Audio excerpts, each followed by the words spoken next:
मला जनतेने निवडून द्यावे म्हणजे मी सतत जनतेच्या जोडीला असतो. सतत जनतेला भेटत असतो. कधीही जनता माझ्याकडे कोणी कामासाठी आला तर मी ऑफिसमध्ये उपलब्ध असतो. जनतेच्या सगळ्या सुख-दुःखामध्ये असतो. तसेच कोणाला काही अडचण असेल, आरोग्याची अडचण, मेडिकलची औषधाची अडचण असेल, ॲम्ब्युलन्सची अडचण असेल, रक्तदानाची अडचण असेल, कधी रक्त लागलं, त्या सगळ्याला मी त्यांच्या जोडीला असतो आणि कधी 11th अवरला अवेलेबल असलेला मी एक नगरसेवक आहे.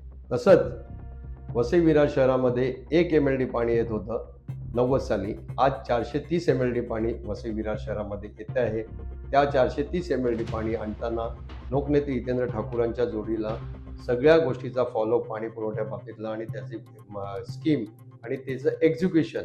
पहिला 20 MLD उसगावचं पाणी, त्यानंतरचं 100 MLD 2006-07ला आलेलं सूर्या धरणाचं पाणी पहिला टप्पा, त्यानंतर दुसरा टप्पा साधारण 2015-16च्या दरम्यान आलेलं 100 MLD पाणी आणि आत्ता जे गेल्या वर्षी 185 MLD वसई विरार शहरामध्ये पाणी उपलब्ध झालेलं आहे. असं 430 MLD पाणी आणत असताना अमृत 1, अमृत 2, सॅटेलाईट सिटी या तिन्ही स्कीमवर सतत पाठपुरावा करून त्या यशस्वी करण्याचा प्रयत्न केलेला आहे आणि जनतेपर्यंत ते पाणी पोचलेलं आहे.